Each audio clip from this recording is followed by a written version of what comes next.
Well, good morning. Continuing on the commentary on the book of Daniel, we're up to chapter 6, and we need to get our head around some things first before we enter this chapter.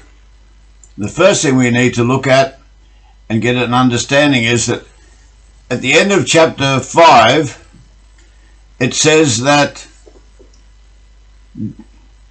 Belshazzar had this massive party, and at the end of that party, he was murdered, and Darius became king of Babylon. Well, historically, that's not true. Darius the Mede, yes, it was Darius the Mede, but he was not king. History shows that Cyrus was the king who came in and destroyed Babylon, and he appointed Darius the Mede, because remember it's Medes and Persians together. He appointed Darius the Mede to be the custodian of the province of Babylon, because there was 127 provinces in the kingdom. And so there's a little bit of a shuffle around here, because they've remembering that the book of Daniel wasn't written at the time these events took place. It was written some 450 years later. And back then they didn't have Dr. Google to quickly look up historical documents to make sure they got things in the correct order. And so we have the situation here where things are slightly out of skew. Spiritually they're okay, but historically they're not. So don't get hysterical about this, because the fact that these events are slightly mucked up. Spiritually, exactly the thing, everything is fine, but historically, no. And that's why you'll see in the next picture, I'm reminding you again of the historical events and the times when kings reigned.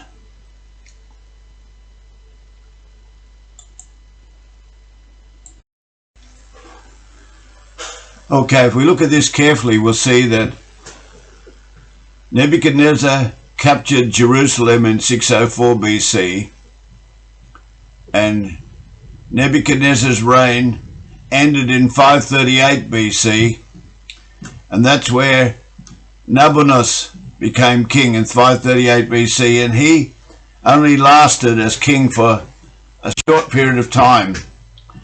And he had Belshazzar as his regent, and he was the one who had this big party described in chapter 5, and he was murdered at the end of that party that same night, after Daniel had read the writing and the meaning of the writing on the wall. And King Cyrus was the one who invaded Babylon, and he did that by marching down the dry riverbed of the Tigris River right into the city. And he appointed Darius the Mede to be regent over that kingdom. And we see there that Cyrus actually reigned in other areas from 559 BC all the way through till 530 BC. And then after that we have the reign of other kings. You have the Medes and the Persians, and then the Greeks took over. But that's as far as we'll go for the time being. So with that little bit of background behind us, now let's look at chapter 6. And as I've said at the introduction of this chapter, the chapter of Daniel is a very veiled picture of what happens to Jesus Christ. There's similarities, it's not exactly the same. Daniel commits no sin. Jesus committed no sin. Both are sentenced to death. Both are protected by God. Daniel is put into the lion's den where it should have been certain death. And he's resurrected because he comes up without dying. On the other hand, Jesus is put on the cross. He dies, goes down to hell, and then is resurrected. Similarities, but not exactly the same picture. So, verse 1. It pleased Darius to set over the kingdom 120 princes, which should be over the whole kingdom. And over these 3 presidents, of whom Daniel was first, that the princes may give accounts. The princes may give accounts unto them, and so the king would not have to deal with trivial matters, as it says here, and the king should have no damage. Then this Daniel was preferred above the other 2 presidents and princes because of an excellent spirit that was in him, and the king thought to set him above all the whole realm. At this time in his life, Daniel has already served 5 kings and is now about 85 years old when he was appointed 3rd ruler of the whole kingdom. Remember, Belshazzar in his proclamation says, if you can, anybody who can give me the interpretation of what's written on the wall, I'll put him in purple robes, put a gold chain around his neck, and he'll become the 3rd ruler in the kingdom. He was murdered, but in this case, we see that Daniel is still the 3rd ruler in the kingdom, even though it's now a different king. When Darius took Babylon, one of the first things he did was to kill 3,000 political prisoners, including many Babylonian princes and governors. Previously, Belshazzar had appointed Daniel to be the 3rd ruler in Babylon. Belshazzar gets murdered during the battle, and Darius becomes the next king, who appoints 120 princes to be over the kingdom of Babylon, and then 3 presidents to deal with the daily problems of the kingdom, so that the king does not have to worry about these trivial matters. Daniel was promoted to be the number 1 president over the whole kingdom. This means that he still is the 3rd ruler of the kingdom.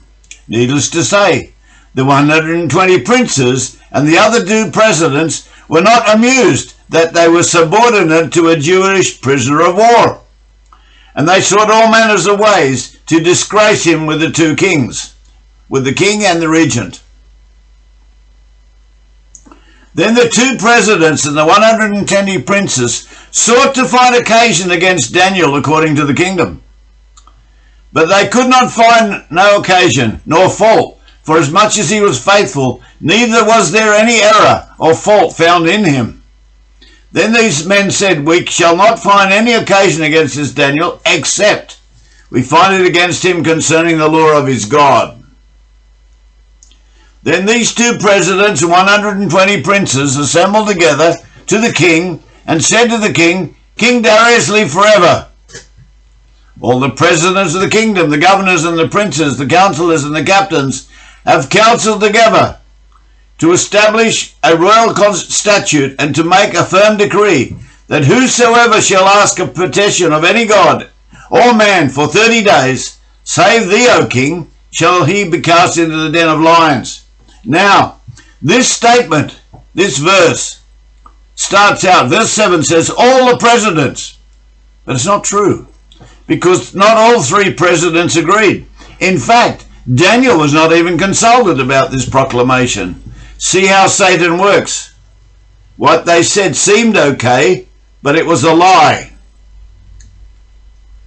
Now, O king, establish a decree and sign the writing, that is not to be changed according to the law of the Medes and the Persians, which alters not. Here is another clue, that the Darius the Mede, reigning at this time, is not the Median king, referred to in the history books as from 522 to 486 BC. Because if that was the case, they would have referred to the law of the Medes. They would not have referred to the law of the Medes and Persians. They would have only referred to the law of the Medes. So we know that at this stage in history, it's the joint group. When King Darius signed the writing and the decree, this made the other presidents and governors very jealous, and they began searching for some fault in the ways that Daniel was handling his affairs, so that they could complain to the king about him. But when they examined his records, they could not find any fault against him at all that they could use to criticize him. He was faithful and honest, and he made no mistakes. So they concluded there was the only one chance It was to trip him up with his religion and his God. They decided to go to the king and say, King Darius, live forever. We presidents, governors, councillors and deputies have unanimously decided, again, a lie, we have unanimously decided that you should make a law, irrevocable under any circumstances for the next 30 days, that anyone who asks favour of God or man, except from you, your majesty, shall be thrown to the lions. They were setting the king up for a trap. Your majesty, we request your signature on this law. Sign it so that it cannot be cancelled or changed. It will be a law of the Medes and the Persians, and that means it cannot be revoked. So King Darius signed the law, which was to be a trap for Daniel and for the king. Now when Daniel knew that the writing was signed, he went into his house, and his windows being opened in the chamber facing towards Jerusalem, he kneeled upon his knees 3 times a day and prayed and gave thanks before his God as he did before.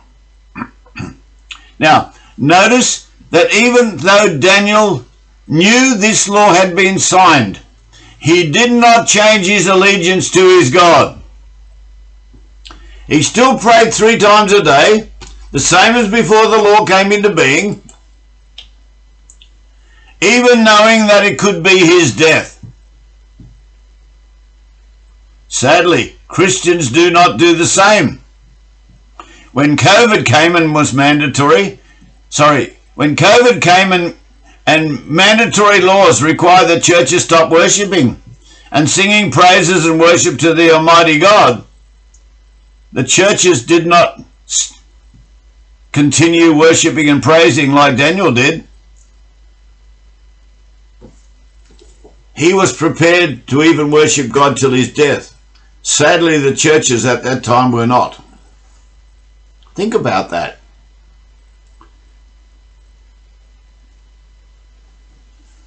Verse 11, Then these men assembled and found Daniel praying and making supplications before his God.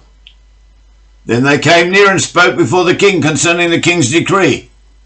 Now notice they say here, have you not signed a decree? They are washing their hands of the whole thing. They're now putting the responsibility on the king.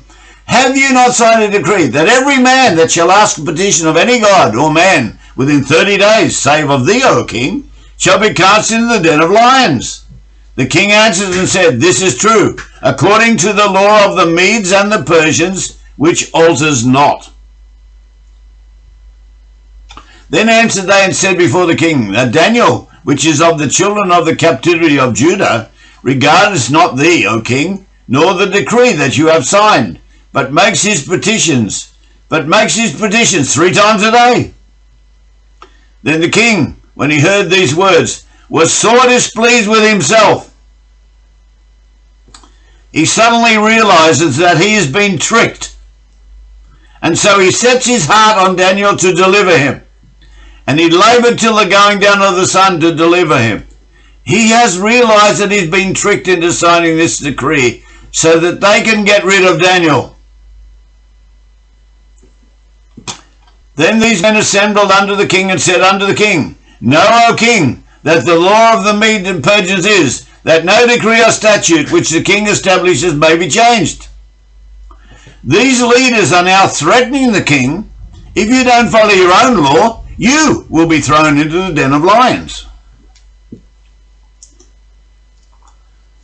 This is really how subtle Satan is.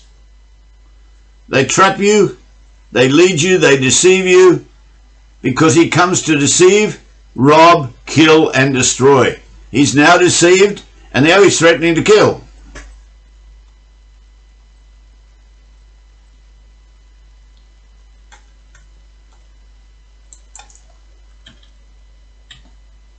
So, then the king commanded that they brought Daniel and cast him into the den of lions. Now the king spoke and said unto Daniel, now listen to this, Thy God whom you continually serve, he will deliver thee.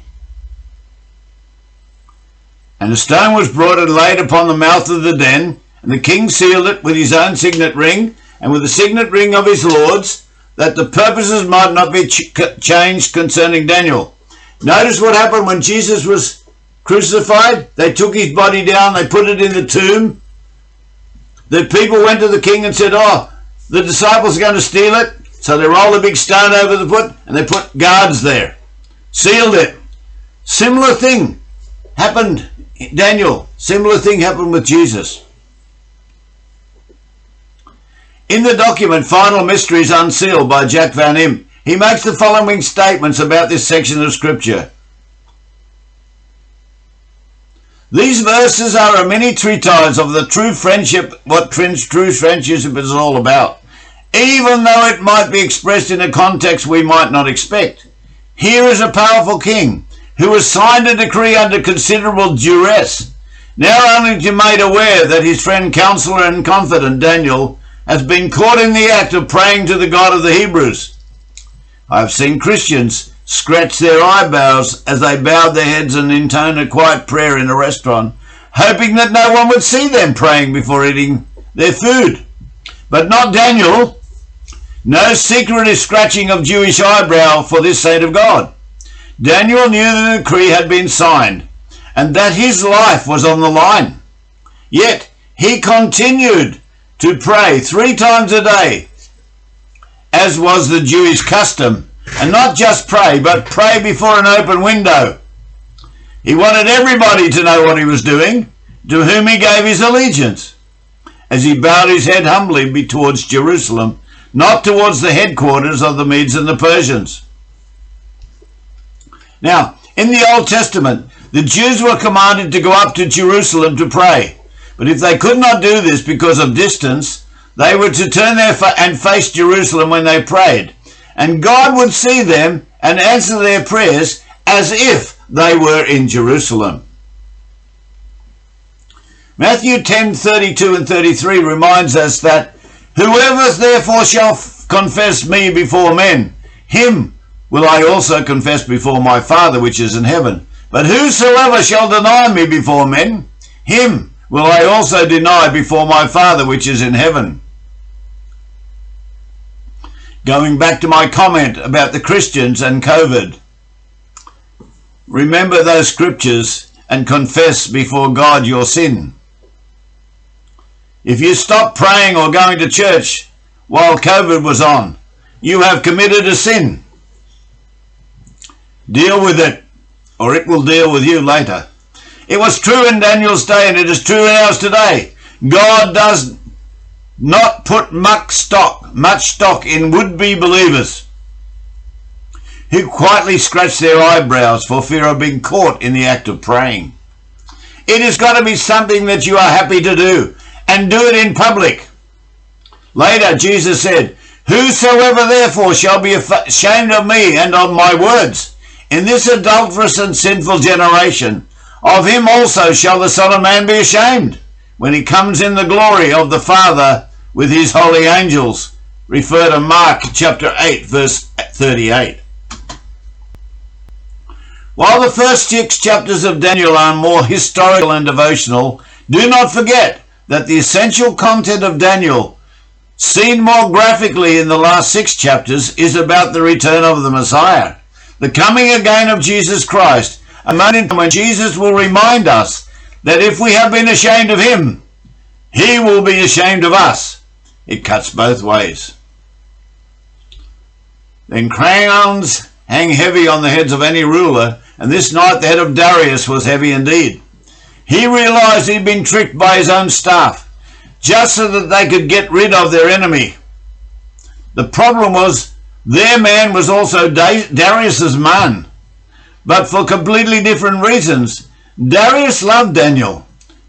It didn't matter that Daniel was a Jew in exile, that he was well up in years, or that he continued to worship the God of Father Abraham. Daniel was his friend, and Darius loved him. But now his friend was about to be thrown into the den of lions, and it was all his fault. Love, real love, seeks to overthrow and overrule even the strictest, most binding decrees. But in this case, Not even Darius's friendship with Daniel was be enough to save the day or the man. He had signed a proclamation. He had bowed to the pressure of putting himself in a position to be worshipped. Now he would pay the consequences by losing his dear friend. That evening, the king tossed his head to and fro on his pillow. He was unable to sleep. Darius wished he could undo his terrible decree, but it was the law that could not be altered. An 85-year-old saint and friend was about to be killed by hungry lions. And that's all Darius could think about throughout the long, painful night.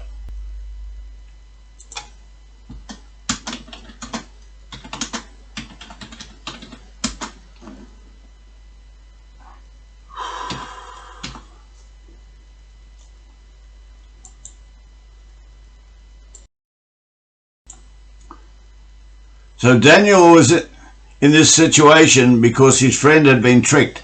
Now we look at Daniel's side of the coin.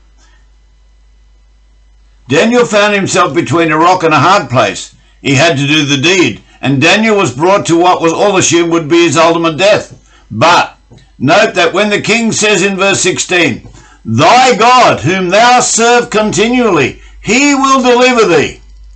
Now, what a vote of confidence for Daniel. Darius is rooting for his friend and praying that his God would see him through this disastrous ordeal. But would it be enough to spare Daniel the pain and physical destruction of his body? Many people have questioned, why did Darius use a lion's den when the fiery furnace was still in existence? This is because the Babylonians, the former rulers, made it their practice to use a furnace of fire as the primary vehicle to execute dissidents and enemies, as they attempted to do with the 3 Hebrew children. But now, under the new administration of the Medes and the Persians, this was not the appropriate means of execution. And I'll give you the reason why. The Medes and the Persians gave their allegiance to a religion called Zoroastrianism, and they worshipped the fire god. For them to use fire to execute their enemies would be to desecrate their teachings, putting them on the verge of religious sacrilege. Their alternative was a den of hungry lions. Daniel was lowered into the lion's den, with a stone now firmly in place, sealed by the king and again by the officials with their rings. The drama was ready to unfold. Apparently, Darius did not choose to see what he feared would be the inevitable. Instead, he returned to his palace to spend yet another sleepless night. Darius fasted, praying in his own way for the God of the Hebrews to put his cloak of protection around his friend. So here we have Darius is also caught between two issues. He has a god of fire that he worshipped, but at the moment he's worshipping the God of the Hebrews. He's worshipping the God of Daniel, praying that this God would put a cloak of protection around his friend and so he wouldn't die. Verse 18, then the king went to the palace and passed the night fasting. Neither was there any instrument of music brought before him, and his sleep went from him. So he had no music, he ate no food, and he didn't sleep for the whole night. Then the king arose early in the morning and went in haste unto the den of lions. And when he came to the den, he cried with a lamentable voice unto Daniel. And the king spoke and said to Daniel, O Daniel, servant of the living God, is thy God whom thou serve continually able to deliver thee from the lions? He was asking the question, but he wasn't sure whether it was going to be real or not. Then Daniel said unto the king, O king, live forever. Your prayer has been answered. My God has sent his angels and has shut the lion's mouth, that they have not hurt me, forasmuch as before him innocence was found in me, and also before thee, O king, have I done no hurt. Then was the king exceedingly glad for him, and commanded that they should take Daniel up out of the lion's den. So Daniel was taken up out of the den, and no manner of hurt was found upon him, because he believed in his God. Whichever way you look at this miracle, it cannot be denied. When you put your complete trust in God, he will protect you. Then the king went back to his palace and went to bed without his dinner. He refused his usual entertainment and did not sleep all night, because he was fasting and praying that the God of the Hebrews would protect Daniel from the lions. As I've said earlier, interesting that a person who doesn't believe in this particular God would now be praying his heart out to him to protect his friend. Very early next morning he hurried to the lion's den, called out in anguish, "O Daniel, son of the living God, was your God, whom you continually worship, able to deliver you from the lions?" Then he heard a voice, "Your Majesty, live forever." It was Daniel. "My God has sent his angel," he said, "and shut the mouths of the lions, so they can't touch me. For I am innocent before God. Not, sire, have I wronged you." Then the king was beside himself with joy, and ordered that Daniel be lifted from the den, and not a scratch was found on him, because he believed in his God. Can you imagine what was going through the mind of the people who developed this conspiracy to get rid of Daniel? When they heard that he was alive and not a scratch was found on him, and the king had ordered his release from the lion's den, it was not going to be a very good news week for them. And the king commanded that they brought those men which had accused Daniel, and they cast them into the den of lions, them, their children, and their wives. And the lions had the mastery of them, and broke all their bones in pieces, or even they came at the bottom of the pit. So they were killing them and attacking them even before they got anywhere near the bottom of the den.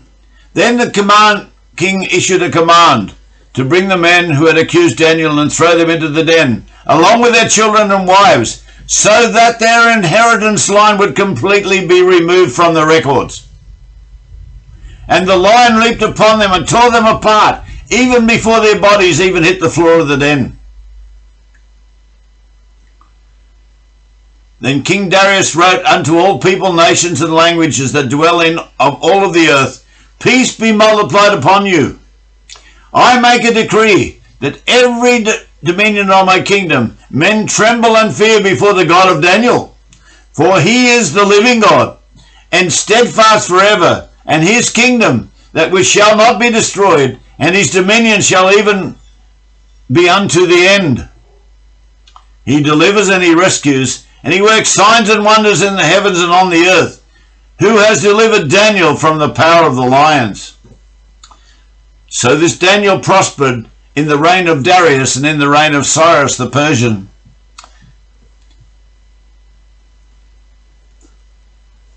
Even after Darius had seen all of this and done all of this, he didn't stop worshipping his own God, which is really a shame. Anyway, after this miracle, King Darius writes this message addressed to everyone in his empire.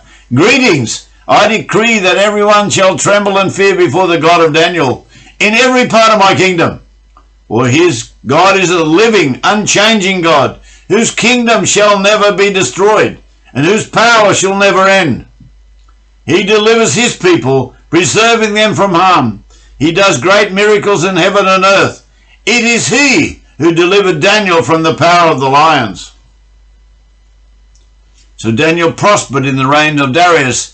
He is now elevated to the second in command of the whole kingdom under Darius, and later in the reign of Cyrus the Persian. And so there we have it. God moves to protect his followers who are obedient and totally submitted to him. So it brings us to the question, if you were put in that circumstances and you prayed to God, would he find you sinless and protect you the same way? I trust that you will be found to be in that situation, just like Daniel. That God will come to your aid and protect you. In Jesus' name we pray. Amen.